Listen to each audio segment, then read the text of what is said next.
महान रसिक एवं परम विद्वान संत पूज्यपाद श्री महंत श्री मिथिलेश नंदिनी शरण जी कृपा पूर्वक सूरश्याम गौशाला में पधारे हैं। आप परम विद्वान हैं और अत्यंत परिमार्जित वक्ता हैं। आपके मुख से जो भी प्रकट होता है वो एकदम मितम सारम च वाग्मिता को चरितार्थ करता है और आपका प्रवचन विद्वत भोग्य होता है।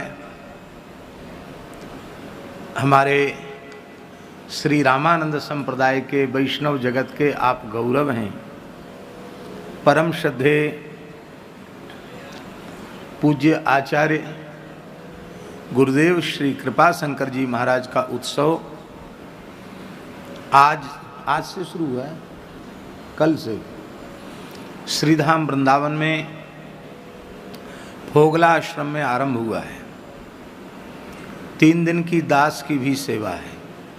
तो आज भी हम गए थे, लगभग वहाँ से 1:30 बजे लौट के आए, 2-2:30 बजे प्रसाद पाया और अब सामने उपस्थित हैं। आज थोड़ा विलम्ब हो गया, इतना विलम्ब नहीं होता था लेकिन सकारण विलम्ब हुआ और विलम्ब हुआ तो अच्छा ही हुआ, महाराज जी से मिलना हो गया। तो अब अधिक समय न लेते हुए हम पूज्य महाराज जी से प्रार्थना करेंगे कि आपके मन में श्री सीताराम जी, श्री गिरिराज जी, गौ माता जो भी प्रेरणा करें, आपका मंगलमय आशीर्वाद अवश्य प्राप्त होना चाहिए। अपने घर की कथा है, घर का ही मंच है। सवेरे बड़ी दिव्य रास लीला होती। आज कौन सी लीला थी? गोरे ग्वाल, गोप देवी।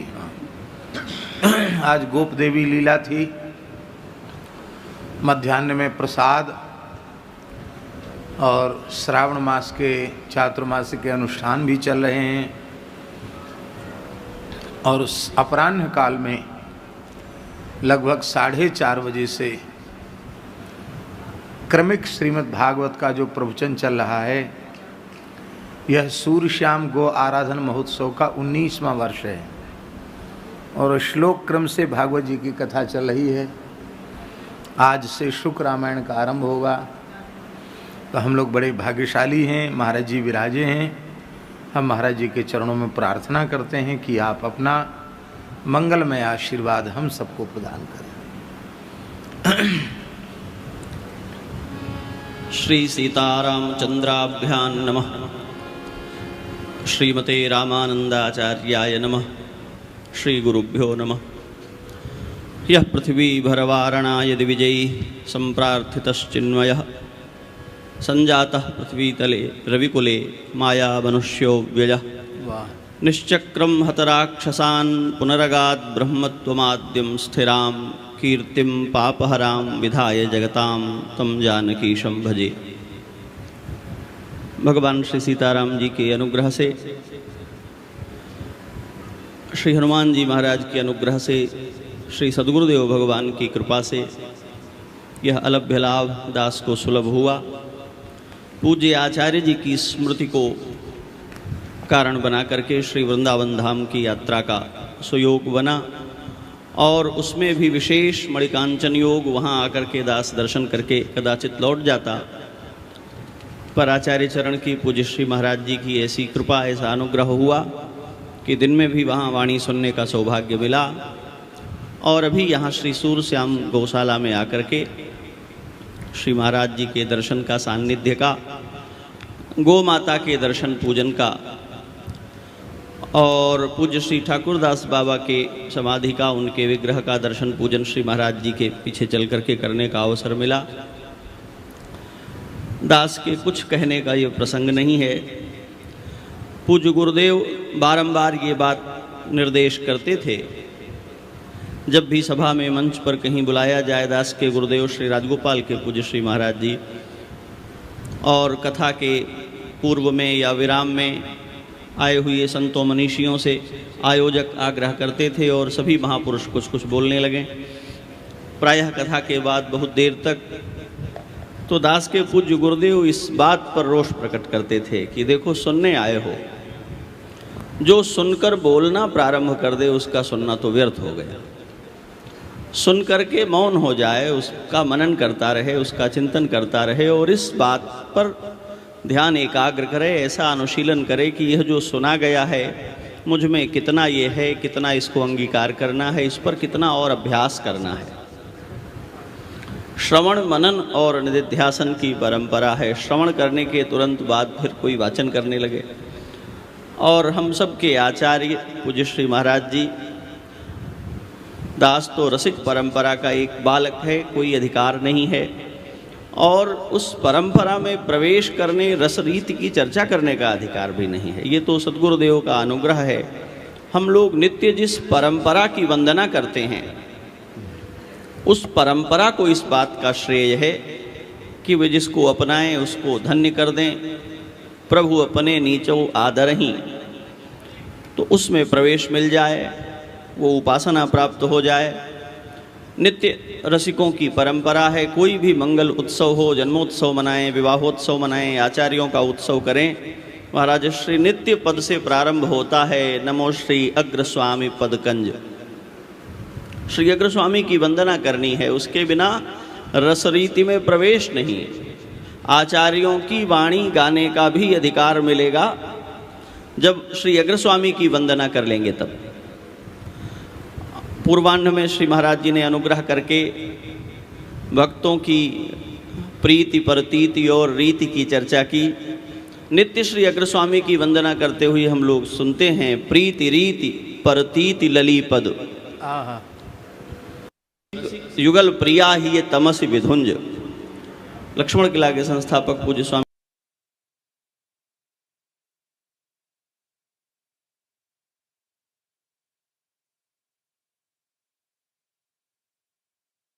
करते हैं और कहते हैं कि जो रसिकों की गति, और हमारे यहाँ परंपरा है, महात्मा गाते हैं कि प्रवचन करके, भाषण करके, उपदेश करके, तर्क वितर्क करके आप बहुत कुछ कर सकते हैं, पर रसरीति में प्रवेश नहीं हो सकता। रस उस मार्ग से प्रवेश करता नहीं है, वो तो सीजता है धीरे धीरे धीरे। और इसलिए रसिकन की गति, कथा कहानी संग लहे तो सरसे, वो बिना आश्रय किए महापुरुषों का, सब महाराज जी ने सवेरे अनुग्रह करके कह दिया है। तो आचार्यों की पंक्तियां जब महाराज जी की वाणी सुनाई पड़ती है तो सब प्रत्यक्ष हो जाती हैं। जो कुछ पढ़ा सुना हुआ है महाराज श्री की वाणी सुन करके वो सब भीतर प्रकट होता है और तब दिखाई पड़ता है कि नित्य हम जो वंदे गुरु परंपरा कहते हैं वो परंपरा क्या है। महर्षि वेदव्यास की, महर्षि वाल्मीकि की और हमारे पूर्वाचार्य शास्त्रकार स्मृतिकार जो मनीषी हुए हैं, उन्होंने जो कुछ हम लोगों के लिए पाथेय दिया है अनुग्रह करके, वो सब महाराज जी की वाणी में प्रकट हो जाता है। महाराज जी की वाणी सुनने का हम सबको सौभाग्य है। मैं कुछ भी बोलने की ढिठाई नहीं करना चाहता, पर आचार्य की वाणी के कारण उसका पालन करना है, बहुत प्रतिवाद करने में भी अपचार है। भगवान श्री राम का चरित्र श्री महाराज जी ने अनुग्रह करके दिन में बताया कि आज उसकी चर्चा होनी है। जितना समय मैं इधर उधर करूँगा आप सबकी हानि होगी, तो मैं उसमें कुछ कहने वाला नहीं हूँ। केवल एक बात जो मेरे पूज्य गुरुदेव बार बार दोहराते थे, श्री फलाहारी जी महाराज, अभी कोई ये बालक श्री महाराज जी के अनुगत हैं, वो कुछ चर्चा कर रहे थे। भगवान श्री राम को धर्म विग्रह कह करके हम पहचानते हैं, महर्षि ने ऐसे उनका परिचय कराया है। और उनके समस्त चरित्र में बार बार जो एक बात मर्यादा पुरुषोत्तम होने की, धर्म विग्रह होने की, जो नई पीढ़ी है जिनका शास्त्र की परंपरा से, जिनका आर्ष वाङ्मय से बहुत ठीक ठीक परिचय नहीं है, महानगरों में रहते हैं, आजीविका के लिए प्रायोगिक प्राविधिक शिक्षाओं में पढ़े हैं, पर कुछ ऐसी कृपा हो गई है श्री रघुनाथ जी की कि श्री महाराज जी की वाणी देश विदेश में सर्वत्र पहुंच रही है संचार माध्यमों से। और वे लोग, अभी मैं निवेदन कर रहा था, जो बहुत पात्र नहीं हैं, जिनको बहुत संस्कार नहीं मिला है परंपरा से, वे सब भी उन्मुख हुए हैं, वे सब भी उत्कंठित हुए हैं, सुनना समझना चाहते हैं। भगवान का धर्म विग्रह होना एक सामान्य व्यक्ति के लिए, जिसको हम चलती फिरती भाषा में लेमैन कहते हैं, कैसे समझ में आएगी उसे। और जब वो ये देखने जाएगा तो जो शास्त्रीय निकष हैं उन पर जब जाएंगे तो भगवान के धर्म विग्रह होने को ऋषियों ने वेद के मार्ग से, स्मृति के मार्ग से निरूपित किया है। पर उसका एक सरल जो परिचय है, भगवान श्री राम अपने संपूर्ण जीवन काल की अपनी सभी चेष्टाओं, सभी क्रियाओं में सदा ये सुनिश्चित करते हैं कि यह जो कुछ मैं कर रहा हूँ यह मेरे राम होने को चरितार्थ करता है या नहीं। किसी काल में, किसी क्षण में, किसी भी दबाव में, प्रभाव में, आकर्षण में, विकर्षण में कभी प्रभु यह विस्मरण नहीं करते। जब उन्हें मर्यादा पुरुषोत्तम कहते हैं, प्रत्येक व्यक्ति धर्म का यदि इतना ही आशय ग्रहण कर ले कि मुझे स्वरूप की रक्षा करनी है, वाह, ये ऐसी हानि हुई है समाज की, केवल संतों के विषय में नहीं, समाज में कहीं किसी भी भूमिका में रहने वाला व्यक्ति अपने होने के प्रति ईमानदार नहीं है। चिकित्सक ये अनुभव कर ले कि मेरा कर्तव्य ये है, शिक्षक ये अनुभव कर ले कि मेरा कर्तव्य ये है, पिता ये अनुभव करे कि मेरा कर्तव्य ये है, और पुत्र ये अनुभव करे कि मेरा कर्तव्य, मेरी सीमा ये है। हम अपनी सीमाओं में जीना सीख लें तो हमारे जीवन में जो मर्यादा का तात्पर्य है वो घटित हो जाएगा। प्रत्येक अपनी सीमा का उल्लंघन करता है, वर्ण के स्तर पर, आश्रम के स्तर पर, और फिर लगता है कि किसी धूप दीप आरती से भगवान को बहलाया जा सकता है। पूजन विधि, अर्चा, ये सब वंदनीय हैं, इनके तिरस्कार की बात नहीं है, पर यदि पूजा विधि ही कुछ बड़ी चीज़ होती तो लंका में भी होती ही थी। तो रावण, कुंभकर्ण आदि भी बड़ी बड़ी जटिल पूजा विधियों का पालन करते थे, इसमें कोई संशय नहीं है। प्रातःकाल महाराज श्री अनुग्रह कर रहे थे। अहिरावण जब बलि देने जा रहा था तो ऐसा नहीं है कि वो अविधि पूर्वक कोई बलि देने जा रहा था, भगवती का आराधक था और बलि ही देने जा रहा था।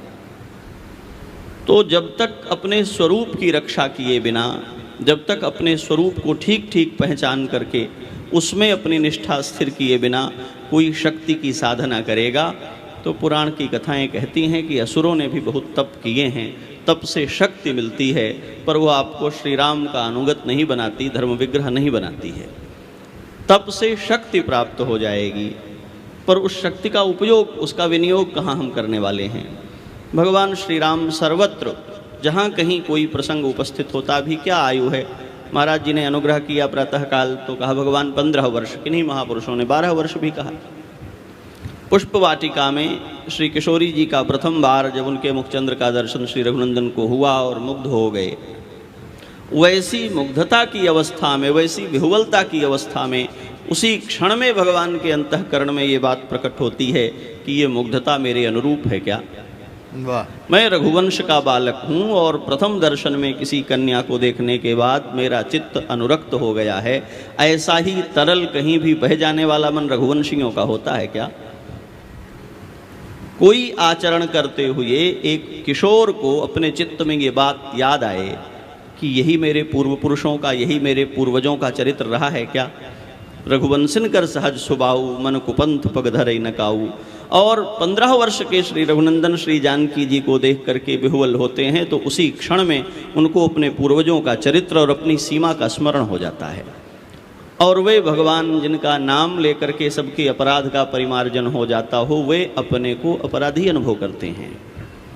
और उसका प्रायश्चित्त क्या है, तो श्री विश्वामित्र महर्षि के सम्मुख जब लौट करके आते हैं तो पुष्प तुलसी दल उनको अर्पित करते हैं और हाथ जोड़ करके गुरु जी के आगे खड़े हो जाते हैं। हमको बहुत देर हो गई।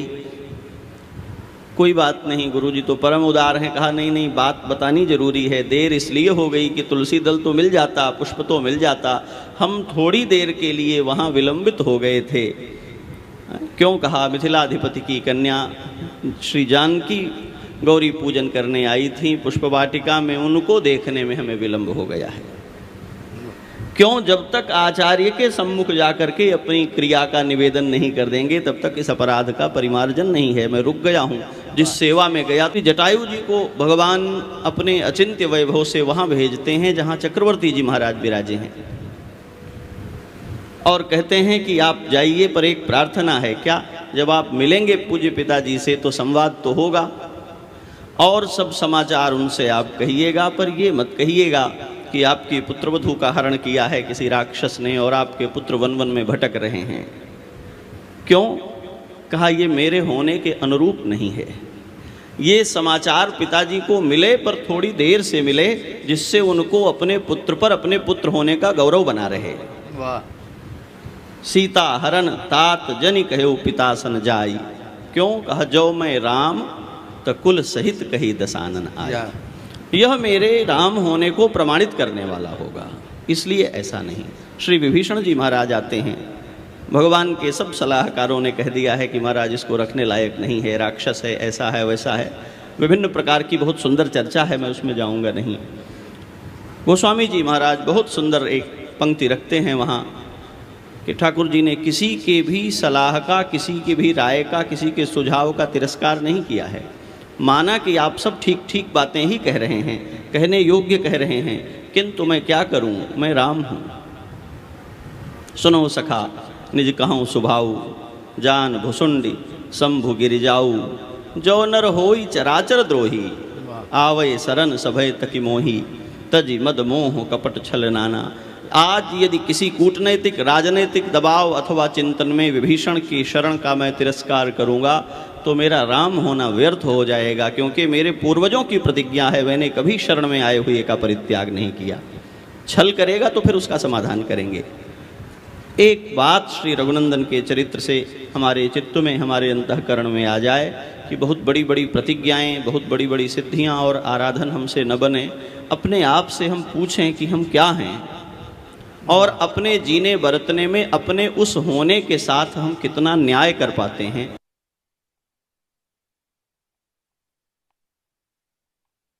व्यास ने श्रीमद् भागवत में स्थापित किया है। महाराज श्री का बड़ा अनुग्रह है। दास के मन में बहुत दिनों से ये बात चलती है कि इन 2 अध्यायों में जो श्री रामचरित प्रकट हुआ है वैसा संभवतः कहीं इतना रहस्यमय, इतना गूढ़ और इतना अर्थपूर्ण कदाचित कहीं हो।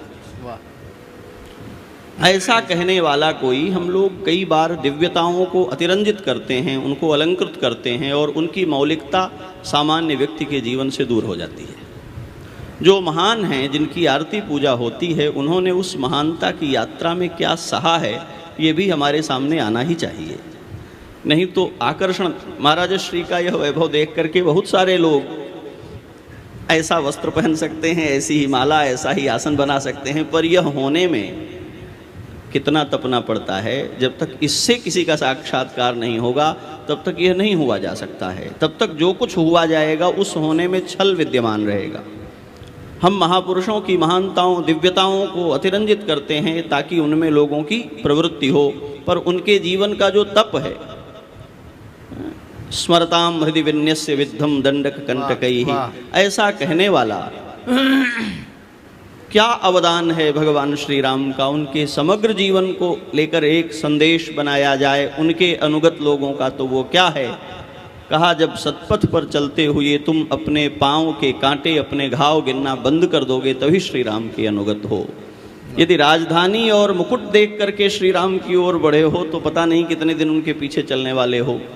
हिंदी में बहुत अच्छे कवि हुए हैं, गुलाब खंडेलवाल जी, कई सारी पुस्तकें हैं उनकी, बहुत प्यारी कविता है उनकी। नाम लिए जिनका दुख भागे, मिला उन्हें भी दुख ही दुख, जीवन भर आगे आगे।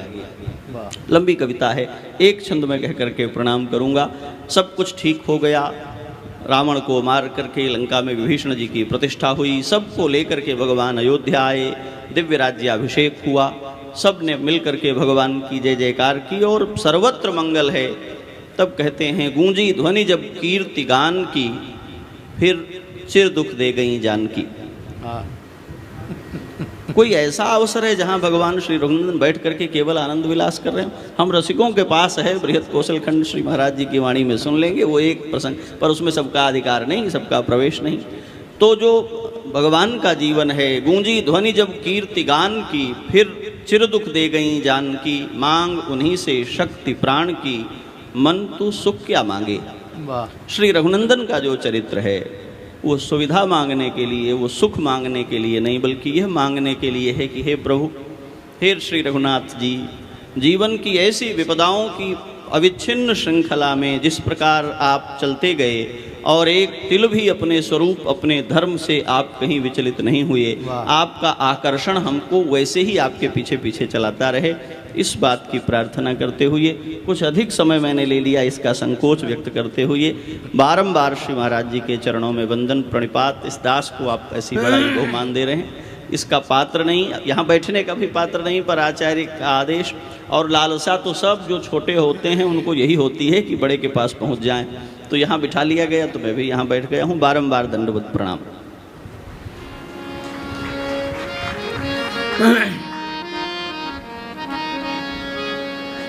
हरि ओम तत्सत्। श्रीमते रामचंद्राय नमः। ओम नमः परमहंसास्वादित चरण कमल चिन्मकरंदाय भक्तजन मानस निवासाय श्री रामचंद्राय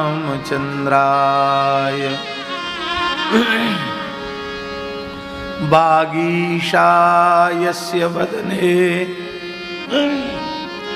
लक्ष्मीर्यस्य च वक्षसि